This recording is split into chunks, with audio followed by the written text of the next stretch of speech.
Welcome back to my channel. Today I wanted to talk about some books that I read recently, except I read some of these books months ago. The first two books were part of my 2025 anticipated new releases, which I've read a majority of the books on that list, so I'm quite happy that I've managed to get through my TBR. The first book, A Forgery of Fate, was included in my list because the cover is absolutely beautiful, but also because I've read a majority of Elizabeth Lim's works before, so I thought, why don't I just pick up this one? And this is how Goodreads summarizes the book, which I think is the perfect summary, which is a breathtaking romantic fantasy inspired by Beauty and the Beast about a girl who paints the future and a cursed dragon lord bound by love and deception in a plot to bring down the gods. Our main character is an artist and she is forced to marry this dragon prince, and I like how this book is very loosely based on Beauty and the Beast because you can definitely tell it's inspired, but I like the fusion of East Asian culture with the Beauty and the Beast story because I am so sick of just retellings that are very on the nose. There are so many out there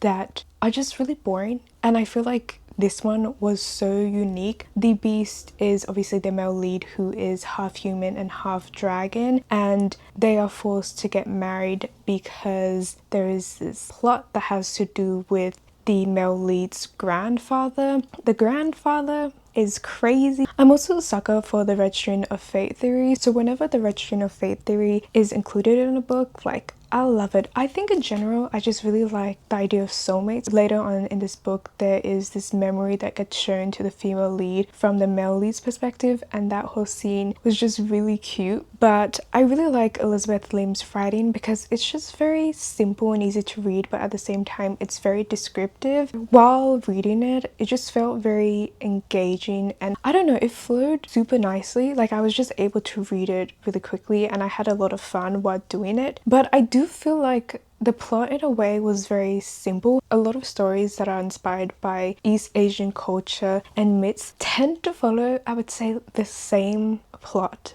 and the same ending. And I've read, what is it called? The Girl Beneath the Sea by 𝐦𝐮𝐬𝐢, which is obviously completely different story, and I really enjoyed both of them, but at the same time the plots in a way felt kind of similar. I would say the formula for it, not the actual story itself, because both of the stories are so different, but it's just the way that the ending is written, and I would say the tropes, which is not surprising because obviously there are so many books which have the same tropes. But I think for me at this point, if I were to pick up another book that is set in East Asia or is inspired by that, I kind of have the expectation that it's gonna end in a specific way, especially when it comes to the romance. And the ending always frustrates me because it's very open-ended as well, which is not necessarily a bad thing, but I think because it's so repetitive it gets quite annoying. I did really like the romance. I thought it was cute and I liked the balance between the romance and the plot, but I feel like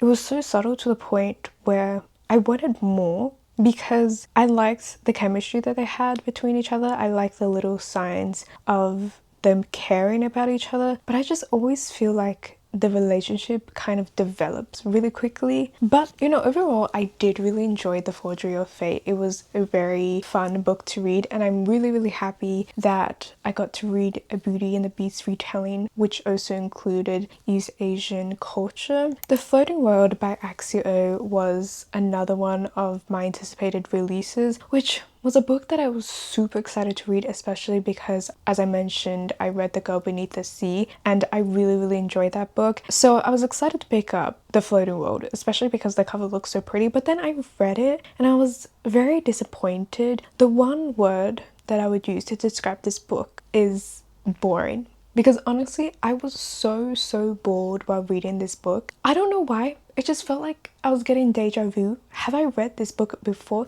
It felt so similar, and again, I think it's because of the trope. The male lead being a demon, the female lead being a lost heir, and then them being in two separate worlds, and then they find each other. The plot was so slow despite the urgency of the female lead's plans. Like, literally, she had a limit of 3 weeks, but it felt like she was just wandering around grass fields, while sometimes she would be like, I need to find the antidote to this thing. and she would be worried, and then all of a sudden it'll be back to, well, whatever, la la la la la. And because there was no urgency, it felt like nothing really happened, because a majority of the time was them just traveling around everywhere. The characters were really bland, and the romance between them also felt very forced because there was a lack of chemistry. They literally just met. They probably spent like a few days together, and yeah, I know it happens in a lot of books in general, but I just feel like there was no build up for their relationship. There was also, I don't know if he's supposed to be a second lead or something, but there was also a character that was introduced and we got one of his point of views, and his point of view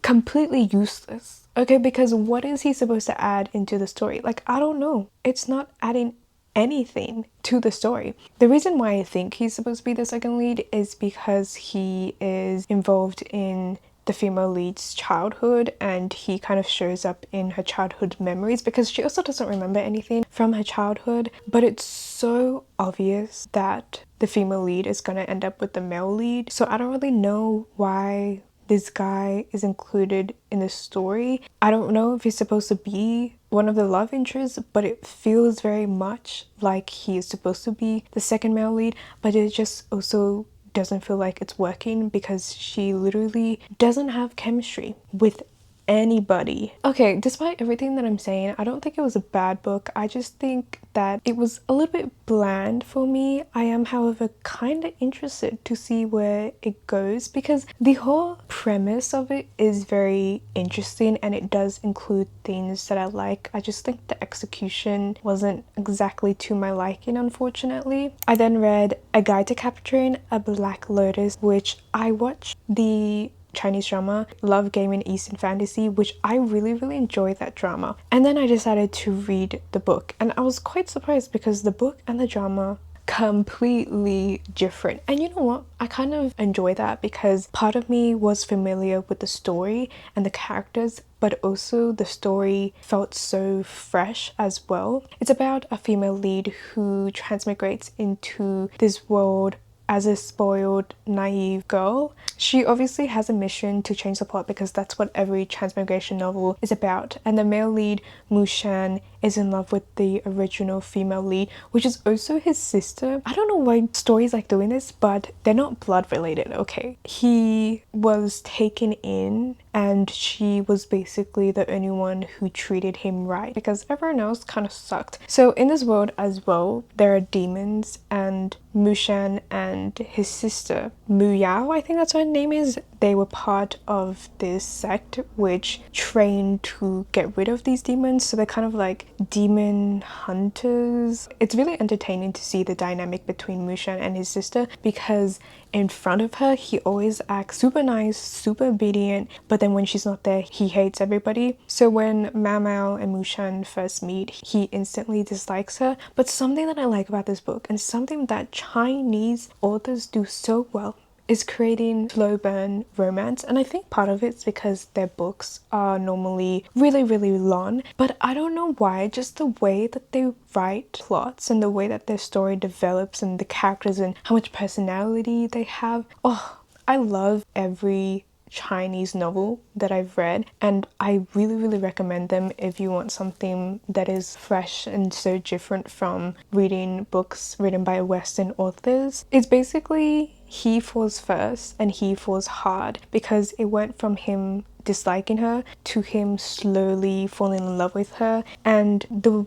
reason why he fell in love with her, I would say, is for very simple reasons. Like, she doesn't even realize that she's doing these things that make him fall in love with her. He literally dreams about her and he is obsessed, and she also knows sides of him that nobody else knows, even his sister, because in front of his sister he acts all nice and obedient, but towards Meow Meow he kind of shows his true personality. And I love the protective male leads. I reread the Lone City trilogy, which was one of my favorite trilogies that I read when I was younger, and it's been a while since I read the trilogy. I wanted to read it again to see whether or not it's still one of my favorite trilogies. And I'll be honest, when I first started reading the book, I was like, I don't know if it's as good as I remember, but I think because of the nostalgia, when I did read it, I still ended up really enjoying it. However, I feel like if I picked it up today, I probably would have pointed out some of the things that I didn't like in this book. But because it was a trilogy that I really loved when I was younger, to be honest, like, I'm so biased against it. I really love this trilogy. To explain what it's about, because the premise of it's very interesting. It's set in this dystopian world where these girls are tested when they are younger, and if they pass this test, they get sent to this institute where they learn and train because they have the ability to change shapes and colors. For example, they can have this red ball and they have the ability to change this red ball to a blue cube, for example. These girls later get auctioned off to nobles as surrogates. So the history behind this is that the nobles, for some weird reason, could not give birth to healthy children. When they found that these girls had these powers, they kind of took them as surrogates, where they would have the ability to shape and change the baby to the way that the nobles want them to. So they are forced to create the perfect baby that the owner wants. It is very YA-esque. Sometimes the main character is a bit annoying, but again, I think because this is a series that I loved from when I was younger, it has a very special place in my heart, and I do definitely think that in the future I would reread it again, because it's also a very easy trilogy to read. I don't know, I started reading it and then all of a sudden I was just like sucked into the world, and I read the book like super quickly. But again, that could possibly be because of the familiarity that I had with the book. The last book that I'm going to talk about is The Next Prince, which I have only read volume 1. The Next Prince is a Thai BL novel, and there is also a drama adapted from the novel, which I kind of skipped through the drama because I'm really bad at watching dramas. So I started reading The Next Prince. It's very interesting because there are things that are obviously different and that got changed, but I really liked the novel probably more than I like the drama. I'm sorry to the actors, love them, but just the way that their relationship was written and just the pining between them. Oh, to explain what The Next Prince is about, basically our main character discovers that he is actually the heir to, not the throne, but he is a prince. He is also a fencer. He's part of this fencing club. One day there is this guy that is following him, and he's like, "Who are you?" The person ends up being a bodyguard who was sent to take him back to Emily, which is basically like another Thailand. The way that this kingdom works is that we have one king who is currently ruling, and then we have 4 different provinces. I don't really understand why the politics is like this, but to become the next king, your heir has to fight in a fencing competition, and whoever wins, their parents becomes the next ruler. And the reason why this doesn't make sense to me is this, what if you don't have any heirs? Like, you're never gonna become the king, and then what happens to the bloodline after that? I don't really know. That's why I'm kind of like, to determine the next ruler, we're really doing a fencing competition. It's a very interesting plot, but you know what? It's very entertaining. So he's brought back to Emily. He's obviously introduced to this new world he never knew about. He's forced to be this prince. He also lived in London, by the way, which I should have mentioned earlier. So there's obviously a culture difference, and now he is forced to learn about the history and like the etiquette of how to act this way. And the bodyguard, who he didn't like originally, became somewhat of a comfort person because they went through certain things together. But the bodyguard is like, no, I cannot be involved in a relationship with you because it goes against my duties. So the prince likes the bodyguard. The bodyguard is like, no. But just the way that the bodyguard describes his feelings for the prince, oh, I loved it. For example, he would describe how he felt this burning feeling in his chest, or that he would get jealous whenever the prince would talk to someone else, or how people would describe feeling like something I guess like dark or scary was looking at them if they were talking to the prince. The bodyguard is also extremely protective over the prince, and just the pining and the subtlety between them. This is why I want to read Volume 2, and I'm excited to see them get together. But that's basically it for today's video. Thank you for listening to me ramble on about books, and I will see you guys in another one. Bye!